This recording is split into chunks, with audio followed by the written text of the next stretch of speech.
All right, here I am. I am making this mainly for myself. I think it's going to be a good way to look back on where we started the business versus where it is at the time of rewatching these videos. And I want to document what the road has been like starting an actual home services franchise business. Most of the content I listen to and get fed on a daily basis come from experts who have already accomplished what I want to accomplish. I want to talk about what it's like. 3 months ago, I had and I made one of the biggest decisions I've made in my life. That's leaving a corporate career that was safe and provided a lot of money and provided a lifestyle to betting on myself, starting a home services franchise, moving to Scottsdale, Arizona from Seattle, Washington, and investing some money I have and some money that I borrowed. So that's the idea of this thing, is to be able to look back, talk on a weekly basis about things that worked, things that didn't work, and have an open and honest conversation about what I'm doing here. Because I opened last Wednesday, so 7 business days into this, made $250. We'll get into all that, but I want to document what it's like being on the inside, not after the exit or after the failure, after the success. So that's where I'm starting. Um,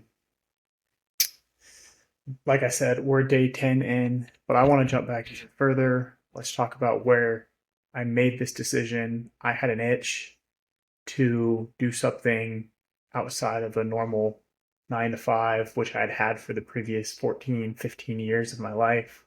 I didn't see the freedom I wanted. I didn't see the financial freedom that I wanted. I just didn't see a lifestyle when I look ahead of myself in 10 years that I was like actually getting towards and building in that type of career. There was no pathway to getting to where I actually wanted to be, especially with freedom and being able to spend time with family.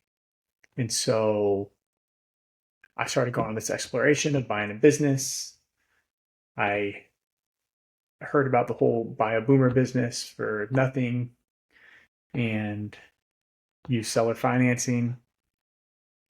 That scared me a little bit. I wasn't sure how to do the due diligence without paying tons of money when it came to doing that.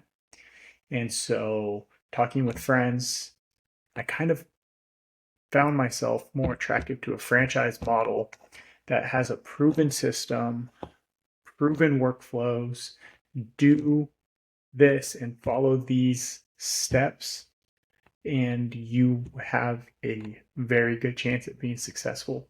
And so that's what I decided to do.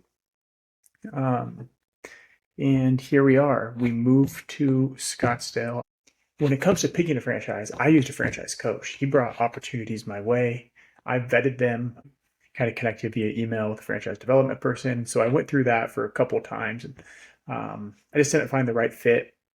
And then I found this fit. I wanted something that was in the home services space, something that had a model, a recurring revenue model, and an opportunity to sign up customers and have money coming in on a monthly or quarterly basis, almost like a subscription model.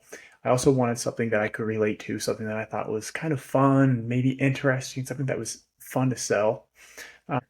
Um, and so that's kind of a couple of the reasons that got me into the home services business. Um, I had a couple others too. I basically had 5 when I started. I'm trying to remember all of them, but it was reoccurring model. Um, I talked to some that were kind of some franchise opportunities that were more in their infancy. the more mature systems, you can definitely see why they do and why they are successful.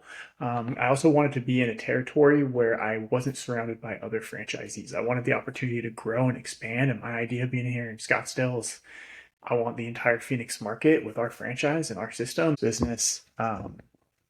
Yeah. And so what I want to do is just give an idea about what this has been like. Um, Trying to keep some structure to this video. However, it may or may not feel like it's I don't know, moving and or flowing, some sort of continuity or any type of smooth elegance. Might be jumping over a little bit, but what I wanted to get back to is, I picked, those are the reasons I picked this business. And then, so meet the team day. Some people travel to it. I did a virtual one. It's basically like 4 hours of just talking to different people who are aligned with the franchise. So that might be marketing folks, it might be operations folks. It's like the corporate support team. It's going to be a VP of operations. It's going to be this possibly like the CEO of the brand itself. And so we did a lot of that. It was a lot of my wife and I kind of talking about our lives, why we want to do this, and then them sharing information about the franchise itself and what they're doing for their franchisees and how they can support us. And so that's really a day of like you get a kind of get a better feel for what the business is like. You get there after you meet with the franchise development officer for a couple times just to talk about things. And then you also do that day generally after you talk to a couple of franchisees, like talk to the franchise development folks, make sure this is like something that you want to get serious about. And then after that, they connect you with other franchisees, which you talk to and have more candid, open discussions. And I talked to a couple, I reached out to a couple outside of the folks that they gave me. I think that's super important to do. But everything just aligned. So I did the meet the team day. I think a couple days after that, I was like, okay, this is what we want to do. It's July 24th now. This was in February. And we did that on like February 24th. And by the end of February, I put in a $14,000 deposit. So we were like locked in after that. Like that's non-refundable. So we did that. And then after that, it's really when you kind of start hit the ground running with all of the lead up to opening. So there's a long list, a lot of calls, a lot of registering with marketing vendors. For us, we have trucks and equipment, so um, acquiring those things, putting together budgets, obtaining licenses, putting together LLC, creating DBAs. There's like an extreme amount. There's a lot of stuff to do. I would say probably like 10 to 15 hours a week of stuff that actually needs to be done. Getting insurance. A lot of it is like connecting with folks and learning about what they're offering, because what the franchise does is it has these buckets of things that you need, and each bucket needs to be filled with something. And in some capacities, one of those, that bucket is there's one vendor and the franchise has a great relationship with them, and that's what you use. But in other buckets, you need to find out what's best for you. So for insurance, for example, there are partners that the franchise uses as vendor partners who you can use for, in my scenario, workers' comp, general liability, vehicle insurance,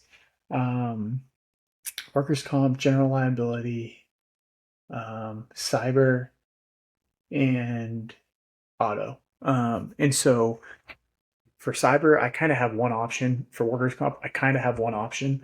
But for general liability and auto, I can go out and shop those. So this is the insurance bucket. I have two that go in there that are kind of just like made to order.